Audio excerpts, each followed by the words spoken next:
नमस्कार दोस्तों, इस वीडियो में आपका हार्दिक स्वागत है। दोस्तों, गत वर्ष नवंबर में हुए विधानसभा चुनाव में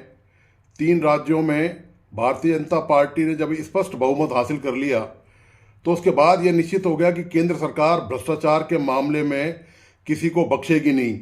चाहे वह किसी भी राजनीतिक दल का नेता हो। झारखंड के मुख्यमंत्री हेमंत सोरेन की गिरफ्तारी के बाद यह बिल्कुल साफ हो गया है कि अब दूसरी पार्टियों के नेता जो भ्रष्टाचार के मामले जिनके खिलाफ चल रहे हैं उनकी अब बारी आने वाली है।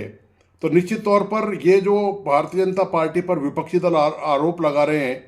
कि ये सब राजनीतिक विद्वेष और दुर्भावना से लगाया जा रहा है, तो दरअसल भारतीय विपक्षी दलों के पास देश से भ्रष्टाचार मिटाने के लिए पहले भी कोई प्लान नहीं था, आज भी नहीं है और भविष्य का भी सूरत हाल आपको पता ही है। यही वजह यह है कि भारतीय जनता पार्टी लगातार इनको निशाने पर लेती रही है। आपको याद होगा कि विधानसभा चुनाव से पहले के दौरान उस दौरान जब प्रचार भारतीय जनता पार्टी कर रही थी, जब 4-5 राज्यों में चुनाव हुए थे जिनमें 3 राज्यों में भारतीय जनता पार्टी ने भारी बहुमत हासिल किया, राजस्थान, छत्तीसगढ़ और मध्य प्रदेश में, उस दौरान प्रधानमंत्री मोदी और अमित शाह तथा पार्टी के दूसरे जो वरिष्ठ नेता हैं उन्होंने भ्रष्टाचार को प्रमुख मुद्दा बनाया था। और उस दौरान ही क्योंकि उनको ये लगने लग गया था, पिछले 10 साल से केंद्र में भाजपा की सरकार है, तो पार्टी को ये लगने लग गया कि लोगों का जन समर्थन भ्रष्टाचार के मुद्दे को मिल रहा है और लोग इससे आजिज आ चुके हैं, गले तक भर चुके हैं भ्रष्टाचार के मामलों से। आम आदमी परेशान, हैरान है कि किस तरह से दूसरे राजनीतिक दल जो हैं वो लगातार भ्रष्टाचार के काले कारनामों में लिप्त हैं। तो भारतीय जनता पार्टी को जब इस बात का एहसास हो गया तो उन्होंने इसको प्रमुख मुद्दा ही नहीं बनाया बल्कि प्रमुख हथियार बना लिया और ईडी और सीबीआई को जांच के मामले में पूरी तरह से छूट दे दी। हालांकि विपक्ष ये लगातार आरोप लगाता रहा है कि भारतीय जनता पार्टी राजनीतिक द्वेष के कारण उनको निशाना बना रही है। आपको याद होगा कि इसके अलावा विपक्ष ने भारतीय जनता पार्टी पर भी भ्रष्टाचार के आरोप लगाए और आप याद होगा कि राफेल विमान का मामला हो या अडानी अंबानी का मामला हो, राहुल गांधी समेत तमाम विपक्षी दलों के नेताओं ने बहुत प्रयास किया कि किसी भी तरह से भारतीय जनता पार्टी को लपेटे में ले लें, लेकिन भारतीय जनता पार्टी लपेटे में नहीं आई। यहाँ तक कि आपको याद होगा कि भारतीय जनता पार्टी के खिलाफ, केंद्र की सरकार के खिलाफ या ईडी या सीबीआई के खिलाफ समझें आप इसको, केंद्र सरकार के खिलाफ नहीं, विपक्षी दलों ने सुप्रीम कोर्ट में एक याचिका दायर की और सुप्रीम कोर्ट से यह निवेदन किया कि ईडी और सीबीआई को निर्देश दिए जाएं कि वह इस तरह की कार्रवाई नहीं करे। तो आपको याद होगा कि सुप्रीम कोर्ट ने इससे साफ इनकार कर दिया कि सीबीआई और ईडी की कार्रवाई को लेकर कोई भी सामान्य दिशा निर्देश जारी नहीं किए जा सकते। और उन्होंने बाकायदा सुप्रीम कोर्ट के चीफ जस्टिस चंद्रचूड़ ने यह कहा कि आप यह याचिका वापस ले लें या हम इसको खारिज कर देंगे। तो विपक्षी दलों ने बैकफुट पर जाते हुए भ्रष्टाचार के मामले को लेकर बैकफुट पर विपक्षी दल आ गया और उन्होंने याचिका वापस ले ली अपनी। उसके बाद से भारतीय जनता पार्टी का नैतिक साहस और बढ़ गया, क्योंकि जब सुप्रीम कोर्ट ने ईडी और सीबीआई के खिलाफ कोई भी डायरेक्शन देने से मना कर दिया तो इससे यह जाहिर हो गया कि भ्रष्टाचार के खिलाफ न केवल केंद्र सरकार बल्कि अदालत भी भ्रष्टाचार के खिलाफ किसी भी तरह का कोई संरक्षण किसी भी राजनेता को देना नहीं चाहती है। आपको दोस्तों बता दूं कि इस दौरान करीब ज़्यादातर जो विपक्षी नेता हैं उनके खिलाफ ज़्यादातर मामले करप्शन के हैं, आपराधिक मामले की बात नहीं हो रही है, करप्शन के मामले की बात हो रही है। इनमें आप देखिए कि चाहे आम आदमी पार्टी के नेता हों, उप मुख्यमंत्री सिसोदिया जेल में, आपके सांसद जेल में, विधायक जेल में, तृणमूल के कम से कम 1 दर्जन विधायक, मंत्री और सांसद और जनप्रतिनिधि वो अभी तक जेल में हैं। इसी प्रकार आपने देखा होगा कि तमिलनाडु में पिछले दिनों कार्रवाई हुई, जो बालाजी हैं वहाँ के जो मंत्री थे उनकी जमानत नहीं हो पाई। इसी तरह से दूसरे मामले हैं। ताज़ा मामला तो आपको पता ही है कि हेमंत सोरेन का है, झारखंड के मुख्यमंत्री की गिरफ्तारी का है। ज़मीन के घोटालों में ईडी ने उनके खिलाफ कार्रवाई करी है मनी लॉन्ड्रिंग के मामले में और उनको अरेस्ट किया है। ये देश के पहले, ये आज के हालात में पहले मुख्यमंत्री हैं जो पद पर रहते हुए गिरफ्तार हुए हैं। हालांकि पद से इस्तीफा उनको देना पड़ा और उनके बाद जो है उनकी पार्टी का नेता दूसरा बन गया है और उसने आज शपथ भी ले ली है मुख्यमंत्री पद के लिए। तो ये हालत है विपक्षी दलों के नेताओं की। दोस्तों मैं आपको बताता चलूं कि मौजूदा दौर में तीन तीन प्रेजेंट मुख्यमंत्री, एक उप मुख्यमंत्री और कई सारे पूर्व मुख्यमंत्री ईडी और सीबीआई के रडार पर हैं। आप देखिए, मैंने आपको एक वीडियो में पहले भी निवेदन किया था कि भारतीय जनता पार्टी लोकसभा चुनाव से पहले कई बड़ी गिरफ्तारियां करेगी। उसमें से मैंने आपको नाम भी बताए थे उस समय मैंने आपको बताया थे अशोक गहलोत और उनके बेटे का नाम आपको लिया था और आपने उस वीडियो को जबरदस्त समर्थन दिया था। आपका इसके लिए तहे दिल आभार व्यक्त कर देता हूं। अभी आपको मैं बताता हो चलूं कि झारखंड के अलावा जो रडार पर हैं, जिनकी पूरी संभावना है कि इनकी धरपकड़ कभी भी हो सकती है, उसमें पहले नंबर पर है दिल्ली के मुख्यमंत्री अरविंद केजरीवाल। आप सब जानते ही हैं कि जो शराब के जो ठेके दिए गए थे उनमें केजरीवाल पर भी लेन देन का कई करोड़ रुपए का आरोप है और इसी मामले में दूसरे उनके जो मंत्री और सांसद विधायक हैं वो भी जेल में बंद हैं। इसी तरह से आप देखिए कि ये केवल एक ही मामला नहीं है। इसी तरह से जो कम्युनिस्ट पार्टी के एकमात्र जो मुख्यमंत्री हैं केरल के, उनके खिलाफ भी एक पुराना मामला चल रहा है। तो गिरफ्तारी के उस मामले में वहाँ एक बांध पर बिजली परियोजना को लेकर एक मामला चल रहा था। उस मामले में एफआईआर दर्ज हो चुकी है। ईडी उस मामले में एफआईआर दर्ज कर चुकी है और उन पर भी कभी भी गिरफ्तारी की तलवार लटक सकती है। ये सबसे महत्वपूर्ण चीज़ ये है। इसी तरह से आप देखिए कि ये जो मामले हैं इसी तरह से जगन जो हैं वो चीफ मिनिस्टर हैं और उनके खिलाफ भी ये मामला वहाँ पर इसी तरह के भ्रष्टाचार के मामले दर्ज हैं। तो ये जो तीन मुख्यमंत्री हैं प्रेजेंट, इसके अलावा डीके शिव कुमार कर्नाटक के उप मुख्यमंत्री हैं, उनके खिलाफ भी इसी तरह का भारी भ्रष्टाचार का लेन देन का मामला ऑलरेडी दर्ज हो चुका है पहले से ही। और कम से कम आधे दर्जन से ज़्यादा उप मुख्यमंत्री और मुख्यमंत्री हैं, जिनमें राजस्थान के अशोक गहलोत हैं और पूर्व उप मुख्यमंत्री रहे सचिन पायलट तक का नाम उसमें शामिल है। जबकि आपको पता है कि सचिन का पायलट ने अशोक गहलोत गवर्नमेंट के खिलाफ, अपनी पार्टी की सरकार के खिलाफ भ्रष्टाचार को लेकर पैदल मार्च किया, आंदोलन किया, धरने प्रदर्शन किए। हालांकि अब तो सब कुछ सत्ता से बाहर हो चुके हैं और उस मामले में कोई कार्रवाई नहीं हुई, लेकिन सचिन का नाम भी उसमें लपेटे में है। इसके अलावा मैं आपको बता दूं, जो पूर्व मुख्यमंत्रियों में मायावती का नाम है, अखिलेश यादव का नाम है, लालू यादव और परिवार एंड कंपनी के खिलाफ तो आप जानते ही हैं कि नौकरी देने के बदले में उन्होंने वहां आम गरीब लोगों की बिहार में जमीनों का नामांतरण अपने नाम करा लिया। मतलब आप देखिए कि किस हद तक बेशर्मी हो सकती है।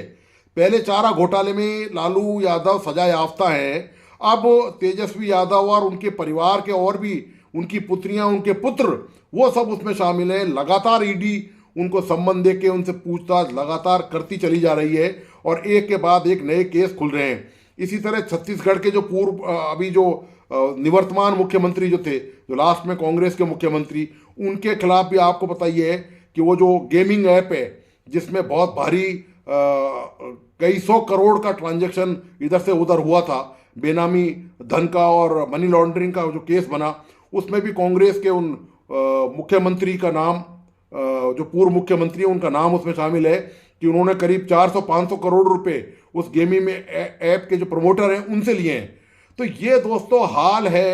कि मतलब विपक्षी दल एक तरफ तो गीत गा रहा है कि केंद्र सरकार, प्रधानमंत्री नरेंद्र मोदी, अमित शाह, ये उनके खिलाफ लगातार कार्रवाई कर रहे हैं। सवाल दोस्तों ये है कि वो कार्रवाई कर रहे हैं। एक और बात मैं बताता चलूँ आपको, फिर मेरे दिमाग से शायद निकल जाएगी, कि इनमें से ज़्यादातर 90% मामलों में ये जो गिरफ्तारियां हुई हैं, चाहे वो आप पार्टी की हो, चाहे तृणमूल कांग्रेस की हो, चाहे तमिलनाडु गवर्नमेंट की के मंत्री विधायक हों, या फिर अभी ये सोरेन के मामले में हो, और इसी तरह बिहार में लालू यादव एंड परिवार के मामले में, इनमें और जो दूसरे भ्रष्टाचार के मामले ईडी और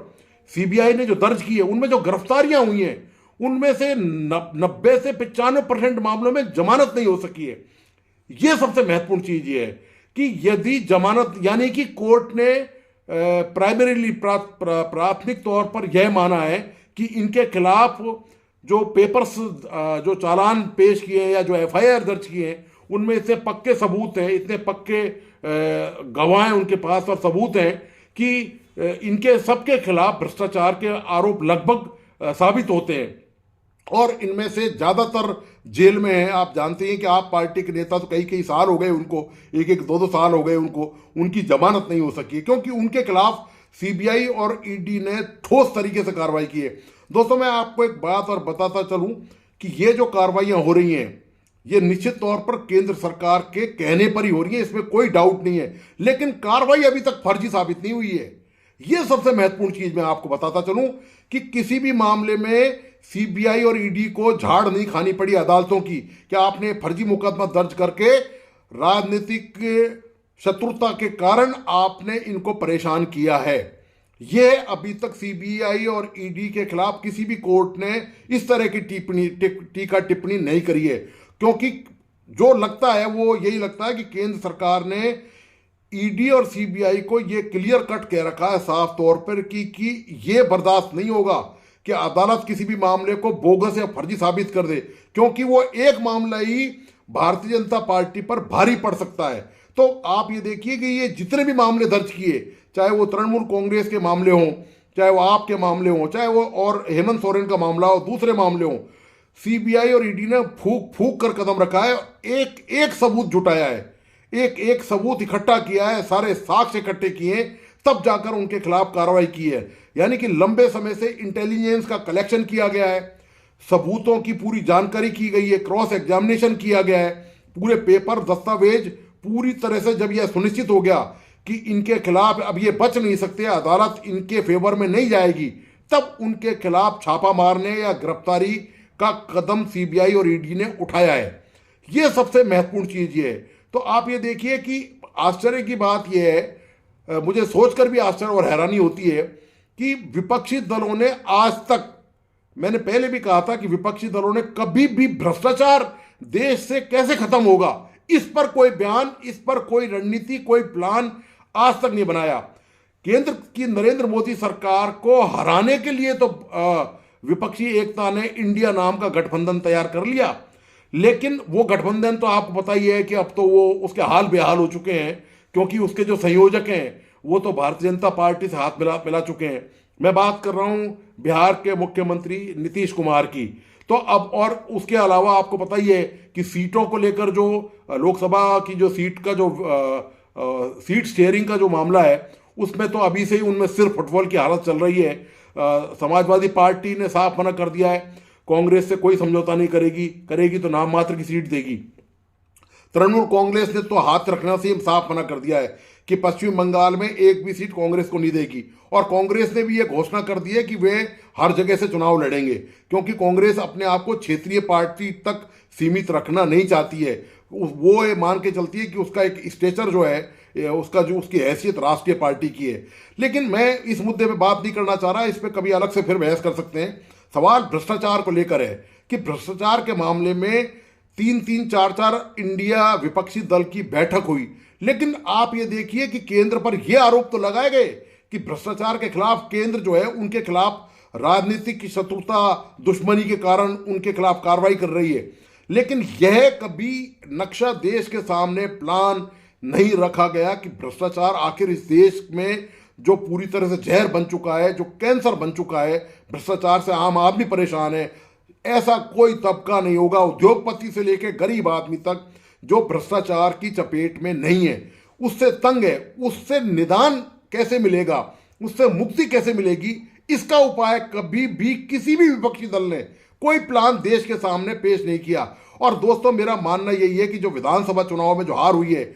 जो अभी जो नवंबर में जो विधानसभा चुनाव हुए थे 4-5 राज्यों के, उसमें जो भारी शिकस्त मिली है विपक्षी दलों को और कांग्रेस को, कांग्रेस के हाथ से 2 स्टेट बिल्कुल क्लियर कट चले गए, राजस्थान और छत्तीसगढ़ बिल्कुल साफ हो गया।